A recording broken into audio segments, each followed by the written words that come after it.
What is up, my nerd family, and welcome back to another episode of Games y Mas, the podcast where we're talking about all things board games, video games, and a little bit of pop culture.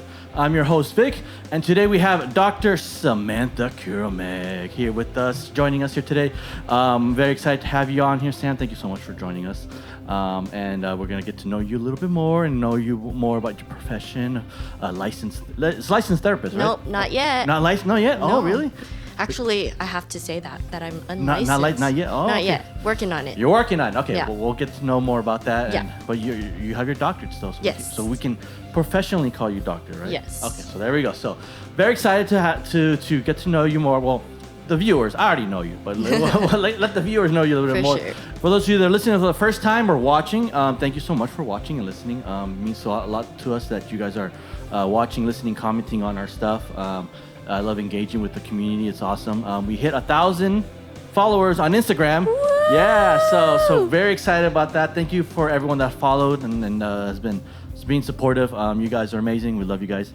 And for those that are, again, for the first timers, you can find us on all socials. We're on Facebook, Instagram, X, TikTok, YouTube. If you want to watch us on YouTube, or on Spotify, Apple Podcasts, Amazon Music, iHeartRadio, some other stuff. I don't know. Cool. I guess distributed everywhere. Yes, just But listen to us anywhere. Exactly. Listen to us anywhere and give us a follow, give us a like, let us know, and comment below of maybe some of the topics that we talked about today. Maybe if you have any experience with it, let us know. And without further ado, though, pull up a chair, grab some dice, y acompáñame a jugar.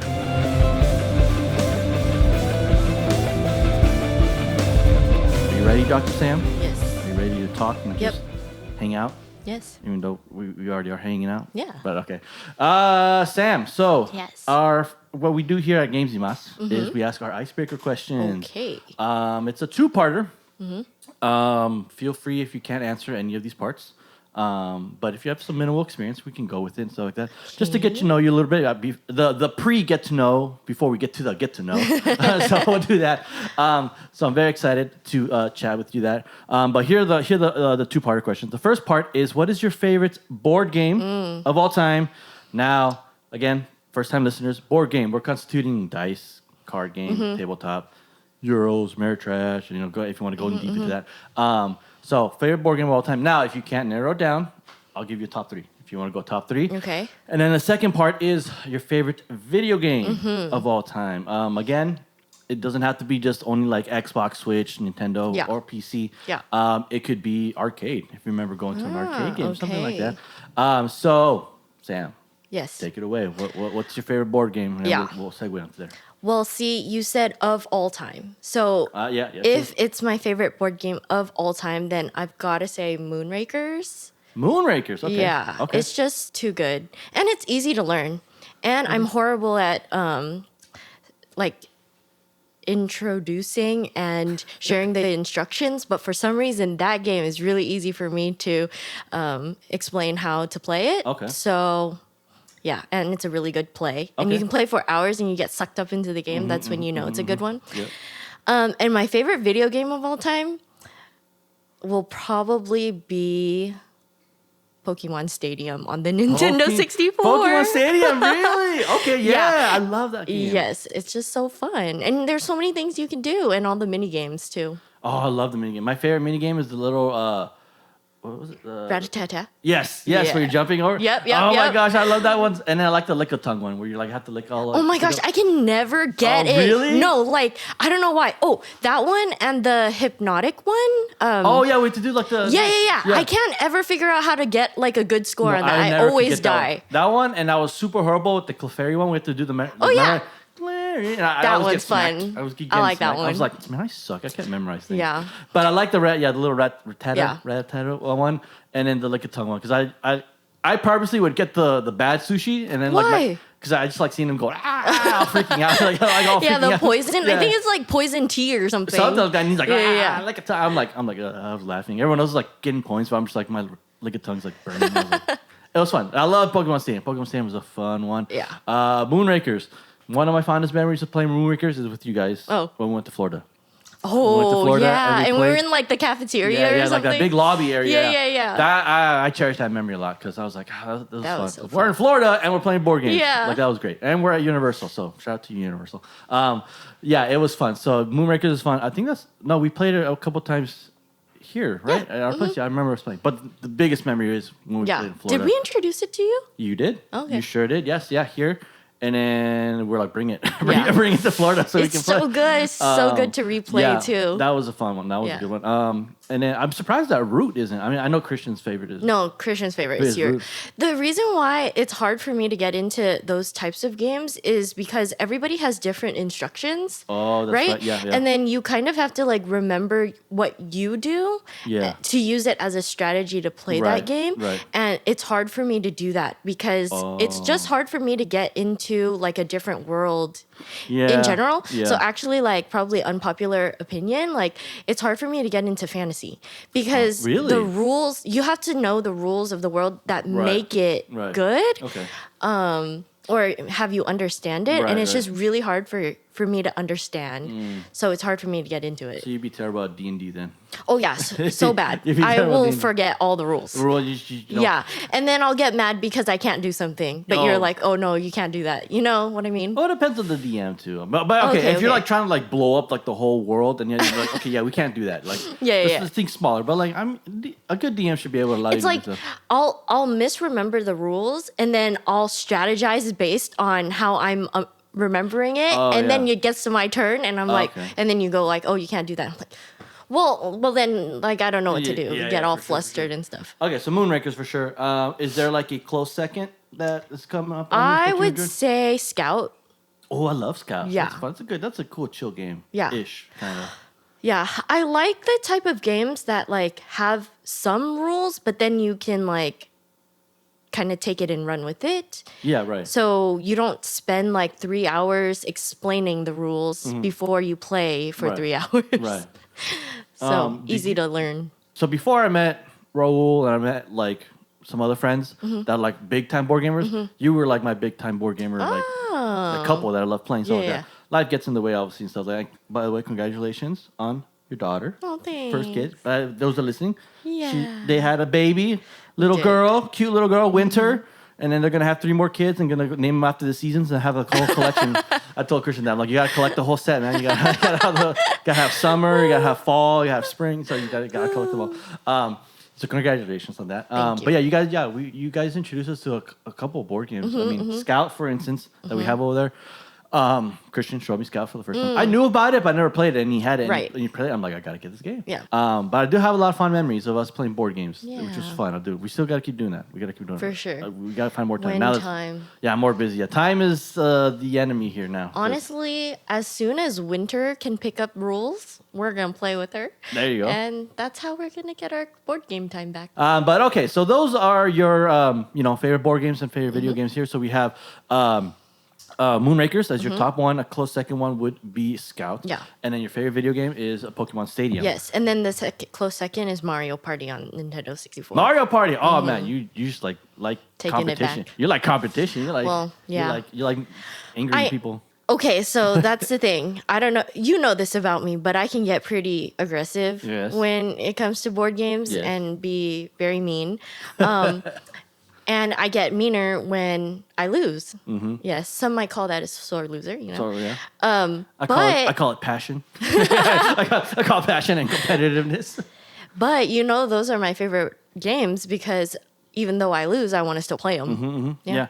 I know. I'm with you on that one. Where like I get super competitive. Yeah. That's why I'm starting to like not want to play competitive games more because Yeah. like I always say like, oh, it won't affect me. Like I just like playing it. But like Right, deep down, right. I'm like I hate you. Yeah. I get butthurt so easy. I'm just like. So I'm like I like cooperative games now because we all work together now. You know? Yeah. So that way, if we lose, we all lose. Right, You know. right. But I still love a good competitive game for sure. I'll play one. I just gotta like learn to like reel it in a little bit because I'm like. Not get too invested. Yes, because I love board gaming. I love getting passionate about into the Yeah. immersiveness of the world. But also, I'm here to like destroy you. Yeah. So you're my enemy. So if you win, I my whole life goal now is to destroy you every single time in the board game. Not in real life, but in board games. Yes. Board gaming for sure. But okay, close second. Yeah, Mario Party, great games. Do you guys have a Switch, right? Do you guys have We do.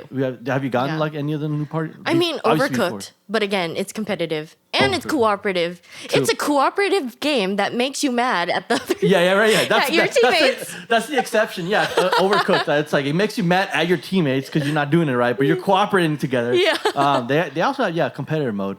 I remember you guys were yeah. playing it. You guys played it over here once. I think so. What were we doing? We were playing something else. Yeah. I think we were playing a video game, and then you and Hannah and Lydia were playing. That's Overcooked. right. I remember that memory because you literally were over here. Yeah. I'm for those who are listening, I'm pointing towards like my kitchen area. We set up like a TV there for you guys Yeah. to play, and I think the guys were like, we were playing something else, I don't know, we were yeah. playing something else. Jeez, and that just unlocked Good the core memory. I times. remember our core memory. Jeez. Yeah. That's before babies. But That's yeah, right. Yeah, that was before. Wow, okay. all the babies. Okay, so there we go. With icebreakers out of the way. Thank you for sharing that Mm-hmm. and for anyone that's listening. Let us know if Pokemon Stadium is your favorite one, or have you played Moonrakers? Let us know if you have any experiences playing Moonrakers. It's a fun one for sure. It's a great one to play. I know you guys have like the whole collection. No? Yeah, we have the Titan pack. Yeah, so you guys have everything. So you guys are ready. You guys are ready to Yeah. play that one for sure. Forever. But okay, so as we say, kind of in the intro, we mentioned that Sam, you have your doctorates. You're a Dr. Sam, Dr. Samantha, Dr. Sam In psychology. in psychology. Yes. Congrats on that. I know it's been a while, but congrats on that. I know you worked hard for Thank that. And, countless hours of exams and studying and stuff like that. I remember that. I remember you're like, I have to study for my exam. I'm like, all right, good luck. Yeah. Good luck. I can't hang out tonight. I got to study. I'm like, all right, Yeah. good luck. So I think the first question that I'd like to ask is why psychology? Why'd you want to get into psychology in the first place? So, wow. You're taking me back to like 17, 18-year-old Sam. Yeah. First of all, I was taking AP classes in high school. Okay. You know, you can choose. Right. In my junior year of high school, I took 3 AP classes. It was AP US History, AP English, and AP Chemistry. Chemistry. Yeah, AP Chemistry. Okay. I failed all of them. Oh, Yeah, really? all of them. Oh, jeez. So then, and then my senior year, I took AP Psych, AP Stats, and AP Bio. And I passed all of them. Oh. So based on that, I was like, oh, maybe these subjects are like better for me to explore and continue with. Right. So I picked AP Psych. But also the other reason why I went with psychology to get my bachelor's was because of my family. Right. I think sometimes we make life choices because we have something we want to master. Right. And I had a tough growing up. Right. And things with my family weren't always the best. And I always found myself wondering, like, why? Why are they like this? Why do they not communicate? Why do they talk to me like this? Why isn't there, like, love between us? Right. Why can't we figure out this relationship? Why do they act this way? Yeah, and things yeah. like that. And so I figured that going and studying psychology might give me some answers. Answers. Okay. As a teenager, like, that's my reasoning is let me try to figure my family out and maybe I can help them some. Wow. So I went and I pursued psychology, went to UCLA, go Bruins. And funny enough, my parents actually talked me out of it. So What? Really? Yeah. What? They talked to you like not to be like a psychologist? Yeah. Really? Yeah. There was a lot of stigma, I think. Really? That I think Asians particularly hold.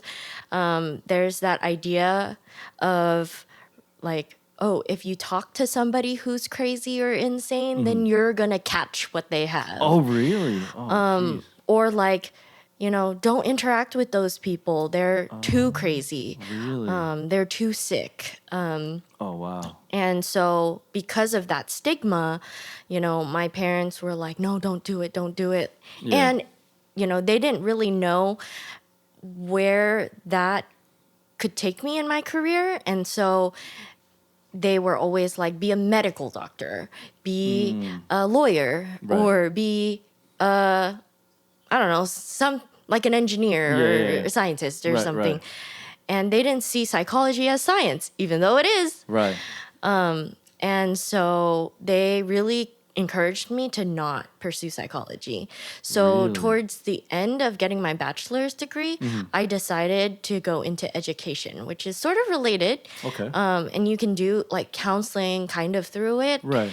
And so I decided to go into student affairs. Okay. So like administration, university, and stuff like that. Right. So I decided to pursue my master's in administration and university life, student life, things Okay. like that. So I went and got my master's in San Luis Obispo after UCLA, finished my degree there. So I got my master's in Yeah. educational leadership and administration. That's the whole thing. Gotcha.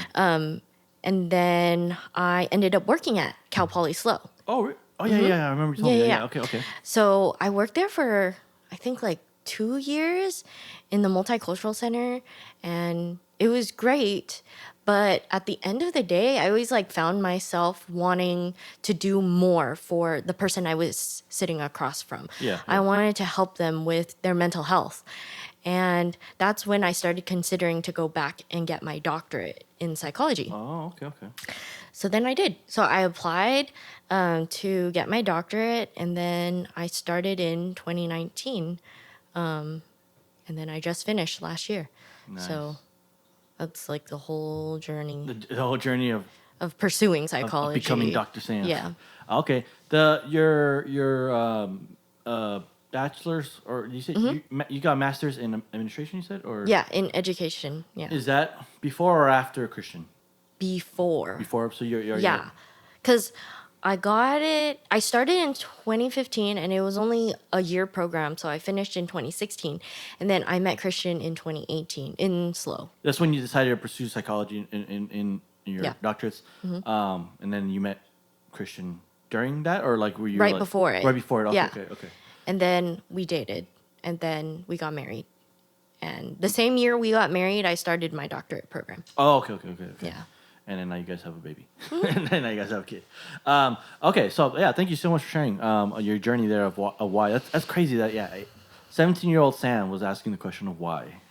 Why certain people like have certain functions, or why their brain ticks the way they certain Yeah. things. So it's very interesting, very mature of that. You know, a lot of when I was I don't 17, know if it was mature, but yeah, I don't know about that, but when I was 17, I was just wanting to play video games. So I was a typical nerd that wanted to just play video games all day. I didn't really care what was going on with my family's life. I mean, it's kind of crazy to make a 17 or 18-year-old decide their life pursuit. Yeah, to be that. I mean, To be anything. I think like Oh, true, when yeah. we're faced, at that age with, where do you want to go to college and what do you want to pursue? And all of this money that you're going to invest into a degree, Yeah. you're going to have to do as a career. Right. And it makes you like really stuck, especially if during your time Yeah. in college, you're like, wait, this is not what I'm interested in. yeah. Oh, yeah, I've had plenty of those times in college. Right. Yeah, I mean, when I was 17 and 18-year-old, I thought I wanted to be an actor. I wanted to be an actor. Oh. I wanted to be a bit. Did I share you the story? I don't think I shared the don't think story with so. you. So at 18, 17, I wanted to be an actor. Okay. Heart set. I'm like, I want to be an actor. Like, I Yeah. did theater in middle school. I did theater in high school. This is what I want to do. I love being this. People say I'm good. I'm going to be good. Yeah. But they were probably saying that because, like, whatever. Get out of here. So anyway, I pursued that. I pursued becoming into in my 20s. I pursued it. I had an agent. Got myself an agent. Wow. They had this contest. Actually, here in Burbank, they had a contest in Burbank where it's like the winner gets like an agent, gets booking with an agent. Yeah. Apparently, I killed it. They liked it. They're like, you speak Spanish, so that's even better. Like, we need people that are bilingual in this. I was like, okay, sure. Went to auditions, did a couple auditions. Didn't hear anything back, and it was just the pain driving from here to LA because I was living in Lancaster at the time. Oh, wow. I wasn't driving. It was my mom was still driving. So I was telling my mom, I have an audition. Can you drive me here at Saturday at 10 a.m.? Okay, fine. We drive an hour, go over there. We drive an hour to go to an audition that lasted like 5 minutes, and then be like, all right, done. Bye. Right. And so we'd be like, my mom would be like, well, we drove an hour. Well, what are we gonna do? So we'd stop by and see my grandparents. I thought I wanted to do that. It's funny you said that because like after that, I was like, okay, well, what do I do with my life? Because I was like, I don't want to be. I'm going to college. I was going to community college. I'm like, what am I doing with my life? I don't know what else. I was taking theater classes in college, and I was like, oh, I'll transfer I'm going to transfer to CSUN and I'm going to take, theater and whatever. And, I'll be a theater major. But my parents were like, "Are you sure you want to do this, dude? Like, is this what you want? Like, I mean, we'll support you as much as we can, but like, is this something that you're really set on?" And I was like, "Are you chasing the fame or are you chasing like the passion?" Right. And I was like, "I don't know. I think I was chasing fame. I think I just wanted to be known. Yeah. Wanted to be known. I wanted to people to know me. Yeah. I guess I just wanted to be seen. I guess I just wanted to be seen because I felt like all my life I wasn't seen, so I wanted to be seen. What better way to do Wow. it? An actor. Let's be in front of the camera. Let's be seen. I guess a lot of people want to be seen as well, but they get into different types of things. But in college, I didn't know. I was still on teetering, and then I was like, I'll go into computer science because I like computers, I like programming, and then I didn't like doing that because I was like in the middle of them. So I'm like racking up student debt, and I'm just like, no, I'm gonna do this. Right. No, I'm gonna do this. I'm gonna do this, and like, it was a mess. It was a big mess. But yeah, that's not my story. We're talking about you. So, anyway, but that's going back to the topic of 17. That's crazy. Like, yeah, like the passion that you wanted. I mean, not to probe much into it, but like I feel like that must have been like a crazy like childhood or like growing up, like with events happening to you in your lifestyle that caused you to be like, I want this passion to like something must have been like big in your life that caused you to be like, I want to know why. Kind of like you kind of mentioned with your family, you had had a tough upbringing. It must have been tough enough or bad enough that like it made you question like, why are my parents like this? I want to dive more into deeper in even broader aspects. I don't know. You might be like, no, you're wrong. It was this, or I don't know if you want to add on anything to that. No, definitely. I think like my relationship with my parents was the main motivator for me to pursue psychology. And I do believe that my parents did their best. And, a lot of the times we do go to therapy to talk about our parents and to talk about our childhood. Yeah. And a lot of times people think that we're doing that so that we have somebody to blame for what's wrong. But I think more importantly, it's just understanding the circumstances around you that impacted you, not to associate blame, but to understand. And once we can understand, then there's something we can do about it. Right. And it's really important to identify the players in the game. Right. It's really important to identify the players in your life, and understand yourself better. Okay. So what happened with me was, my parents were always busy, right? My dad was always working because he had to, bring in the money. We were living in poverty. And then my mom was having so many health issues, and she was struggling with her own depression, and she wasn't available to me. Right. And there were just conflicts, happening within the family too, where my parents didn't get the support that they needed. Right. Got you. And then unintentionally, like blamed me for their circumstances. Right. Yeah. I remember. So my mom would say things that I think now she would regret, but she would say things like, "Oh, I wish I never had you," or Oh wow. yeah. She would just say these things to me because she was so upset with her circumstances. Right. Yeah. And to me, I just felt so unwanted. Eventually, I realized, the problem is more with them than it is with me. Right. Right. But all of that conflict and that continuing throughout my entire life, I think, led me to want to understand, right, more. More. And then, here I am No. in psychology. But funny thing is, the further I got into my training, the more I learned that my family can't be the reason why I'm pursuing psychology. Really? Yeah. Okay. Because ultimately, it's not my responsibility to fix them. Right. Exactly. It never will be. Right. If they need help, if they need support, they have to find support for themselves. Right. as their child, my role is to be their child and not to be their savior. Right. And so I think now the reason why I'm in psychology, or that the reason why I'm a psychologist, is because I believe that I can help people heal, like others, not my family. Right. And that psychology is awesome. Yeah. And Yeah. the mind is so cool Intriguing, to understand, and I can nerd out about it. Yeah. And so now my motivation is not what it was Right. before. That's crazy. I mean, you could say that it was a good foundation. Like your family was Yeah. a good foundation. There was a good It led building me block here. to realize that maybe this was what you wanted, but really this is what you need. And Yeah. like you dove into the world of psychology, which is wild. And I'm pretty sure it wasn't an easy journey to get to there, especially to get to your doctors. I know this. I know the countless of stressful times that you've shared with Lyd and I about stressing over exams and stuff and Yeah. homework and all that stuff. Yeah. But kudos to you. You stuck it through. You've survived. You got your doctorates. You got the paper, and now you're achieving to become a licensed therapist, right? Yes. Is that just hours? Is that how you, or do you have So- to take an exam for that? Or Yes. So after you graduate and get your doctorate, you have to still collect about 1,500 hours of practice, right? and under a licensed supervisor. Yeah. So I'm working under the license of somebody else right now. Okay. Okay. And then you have to pass 2 exams. One's called the EPPP. That's a big one. So that one is like knowledge based. So everything you've learned about psychology, you have to do this exam. Okay. And it's on this exam.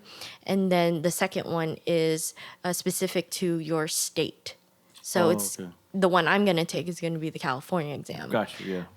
And once I pass that, and once I get all my hours, then I'm licensed. Your license, okay.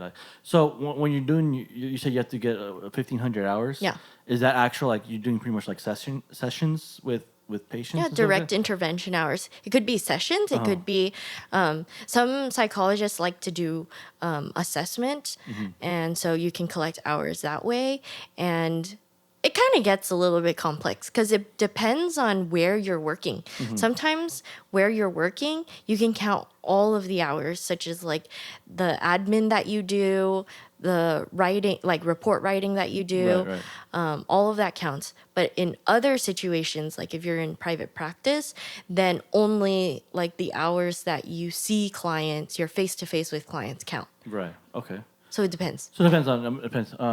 And like now I want to more geared towards like okay. So now what would you like your specialty to be? Yeah. Like, what are you trying to achieve now? Now you got your doctorates. Now you're trying to go licensing. What is like your main focus of, Yeah. of psychology that you'd like to be into? So right now, I am working under a supervisor whose specialty or niche is neurodivergence, gaming psychology, and he's just like Wait, gaming? Yeah, like, gaming. Like video game psychology? Really? Yeah. Interesting. I didn't know Yeah. that. That's really cool. Okay. John Fledzinskis. There you go. There you go. Nice. Okay. But he's really helped me come to love working with the neurodivergent community. Okay. It's so cool to work with people who have different brains and support them and make them not feel like they're so different from everybody else. And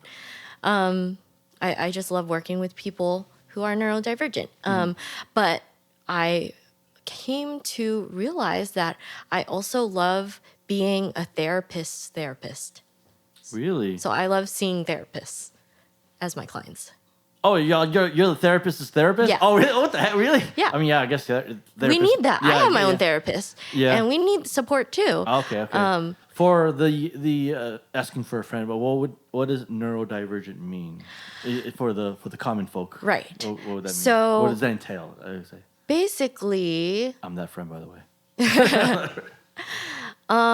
someone who's neurodivergent would be someone whose brain is like their connections and the way that their mind works and the way that they see things differs from a neurotypical brain. Okay. And so, yeah, the way they understand the world, the way they kind of move and navigate the world, there's more of a challenge because the world wasn't created for them. Right. So neurodivergence can include people who are autistic, Okay. people who have ADHD, people who have OCD. Actually, you can kind of see anyone who sees the world differently as neurodivergent. Really? Yeah. How So different are we talking though? like Not like I see like green or like kinda no, like, no, oh, no, okay, not okay. like that. Oh, okay. For example, it could be like difference in the way you communicate. Oh, okay. So, because this is more complex Yeah. than just saying like every neurodivergent person is like this. Right. There is no box. It's every neurodivergent person is different, Right. and so Kinda like the, I'm hesitant to give like a specific example, Right, for sure. No, definitely, yeah. because not every be neurodivergent that person way, is going to yeah. be that way. So that's a good disclaimer. Yeah. But like social communication, right? Like when I like give you eye contact, that means that I'm interested and I want to talk to you. Right. But someone who is autistic, for example, they don't see it that way. They want to connect with you through sharing a game with you or through giving you a gift. But eye contact or hugs might not always mean a form of connection Yeah. for them. Yeah. And so I think a good way to say it is like, think of the way that you interact with other people and the way that you think about like any interaction Right. or situation. Yeah. And a neurodivergent person could see it differently. Right. Okay. Yeah. Interesting. Okay. So that makes a bit more sense. Yeah. So yeah. So that like maybe like processes, maybe the process of thinking, maybe Processes of a thing? thinking, the way like things are supposed to be. So like sometimes the workplace is really hard for someone who's neurodivergent because there's so many rules in the workplace. Like, oh, you only work from 8 to 5, or like every single meeting you have to be in person and sitting across from somebody, when like other people can prefer text messaging and I like just DMs Yeah. as their Teams or something like that. Yeah. more efficient way of communicating. Okay. So a workplace can actually lead to a lot of burnout for Really? neurodivergent people Interesting. Okay. because of the rules, the social rules that we have implemented Yeah. in a workplace. In society.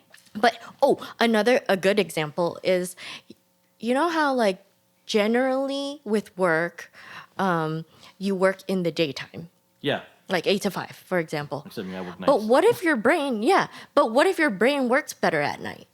Yeah, but we don't do that. Right. And it would be socially unacceptable to work at night But to some people, it's better if they work Yeah. nights. Oh, okay. because they're not morning people. Right. True. I mean, I don't work better nights. I wish I was mornings, but that's what I got. Okay. No, perfect example. Yeah. Okay. Now you're painting a good picture of the terminology of neurodivergent and what kind of that entails.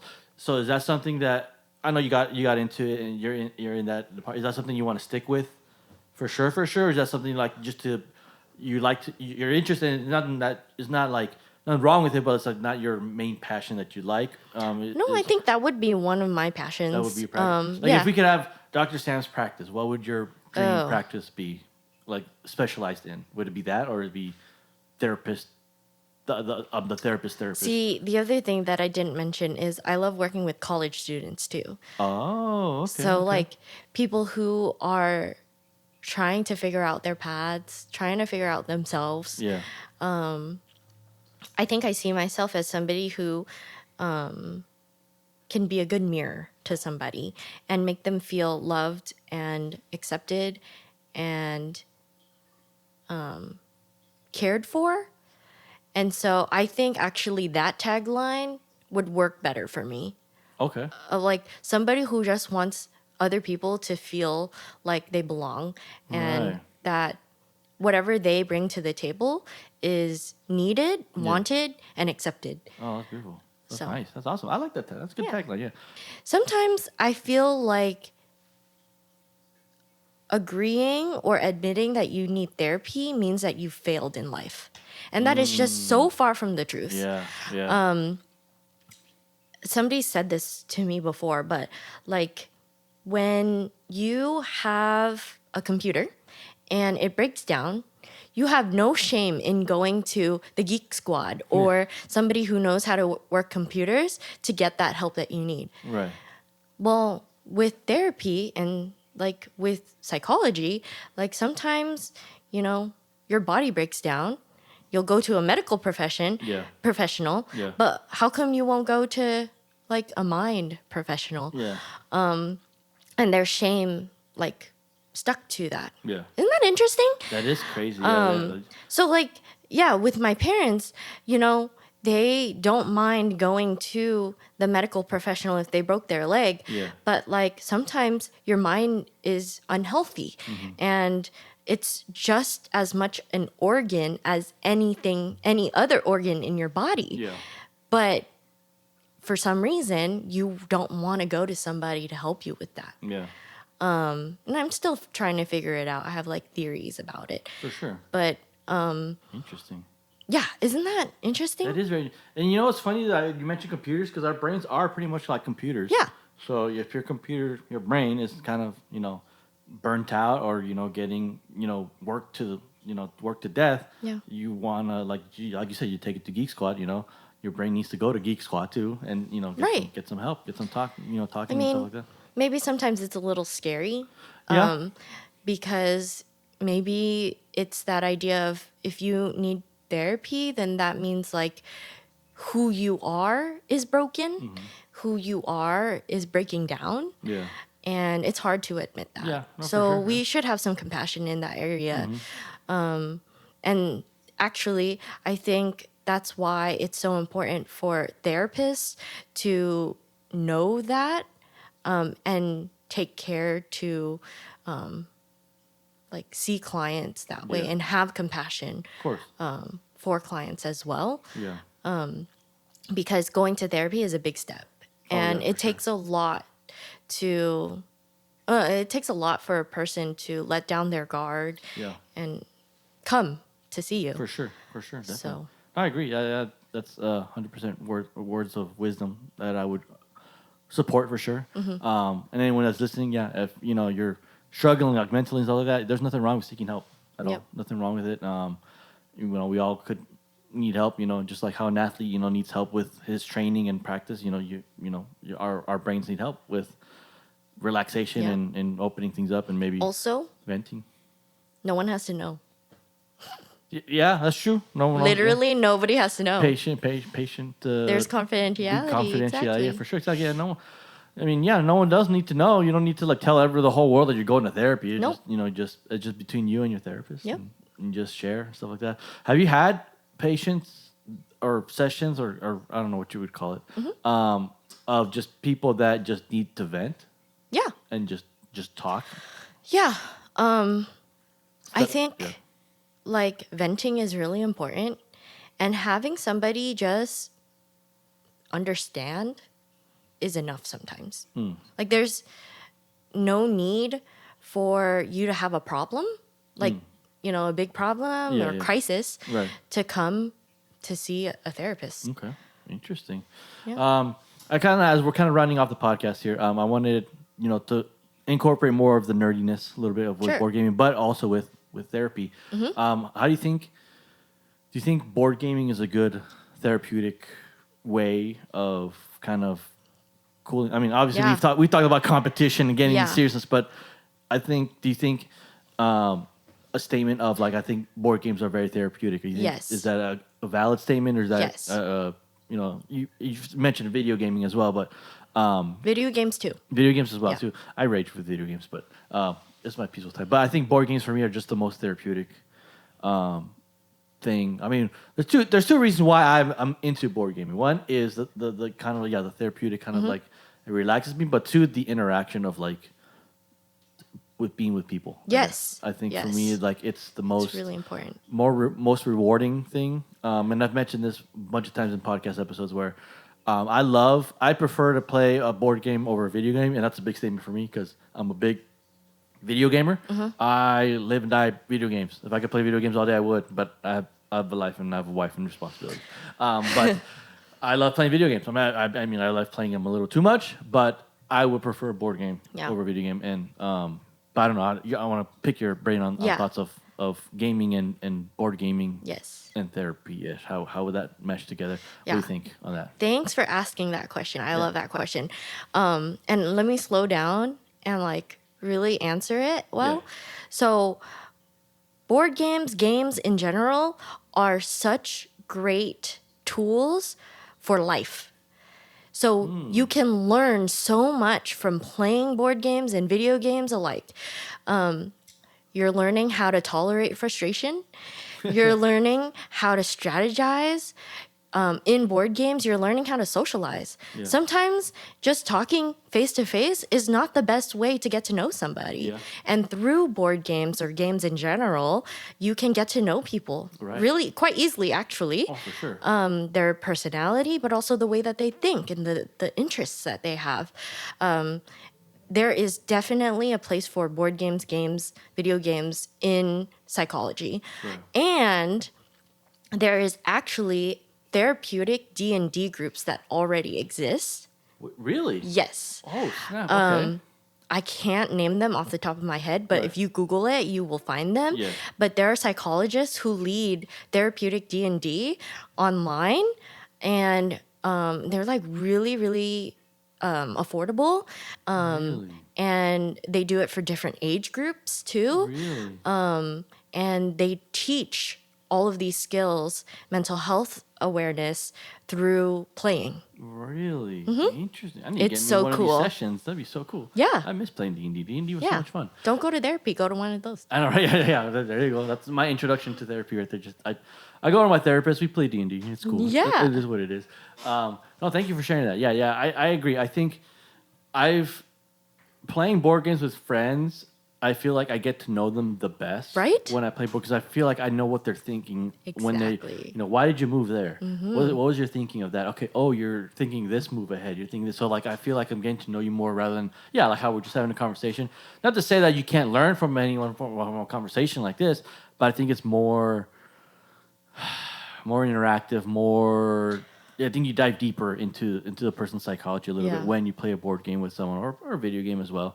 It's a great vehicle for connection. I agree. Yeah. I mean, I'm not saying it's like that. That's like your, you should just play board games instead of doing therapy. But I think you guys, it's a great tool. Yeah, a great tool for that. Sam, we'll probably round off here the podcast. We're almost at an hour here. But I just want to say thanks. Thank you so much. Thank you for having me. Yeah, it was fun. I miss our chats. We gotta have more chats. We gotta have more for hangouts sure. for sure. Once your baby's bigger, once you get all through the hustle of being a first time mom and diving that, and then you're going back to work. I was talking to Christian. You're going back to work soon, so Yes. now you gotta deal with that. Yep. And so, but you're working from home though, right? I am. Yeah. So you do. So I do all my therapy virtually. Yeah. And you can find me online too. Which I'm glad you said that because I want to plug in. Oh. What I want to give you the floor in a couple minutes to plug in whatever you want to plug in, your practice, or I know you have an Instagram page that you're trying to share. I'll leave links on the description as well. So for everyone that's watching and stuff like that, click those links. Give Sam a follow. Give her page a follow. She's got some cool contents. I gotta give you a follow on my podcast channel for that one. But if you want to go and let the people know, where they can find you or any resources you want to throw out there, anything that you want to plug. Yeah. This is your moment. There's a moment now to plug it in. I am so bad at remembering links and like things social media wise and internet wise because I'm such a people person. Yeah. I love or in person. Yeah. Kind of interactions, but I am on social media.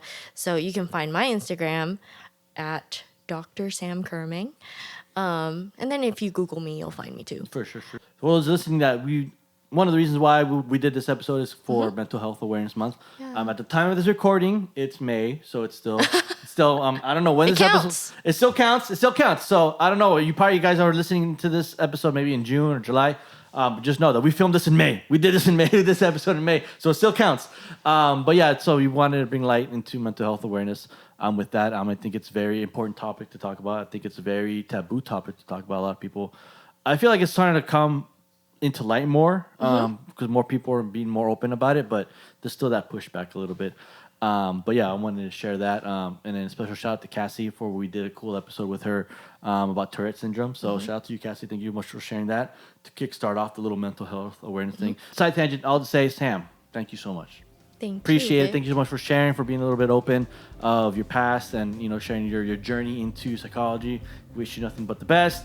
Good luck on your exams. But yeah, I mean, I'm proud of you, dude. I'm proud of you. You're doing good work, and I know it must be hectic, especially with the newborn. So, guys, if you stuck around this far of us rambling on, thank you so much for watching. Thank you so much for tuning in. Don't forget to give us a like and a follow. Let us know in the comments below some experiences you had with therapy, maybe, or if you're looking into maybe getting into therapy. Check out the links below that we'll leave below in the description. Don't be afraid. Don't be afraid. It might be of a taboo of a subject. Don't be afraid to seek the help. We all need it. Even if you just need a friend to call or something like that. Send me a message or send Sam a message too if you just want to say something. I don't know. Sam might charge you, but I won't charge you. But thank you so much for listening, guys. I appreciate it. That's it. So with all that being said, guys, nos vemos para la próxima.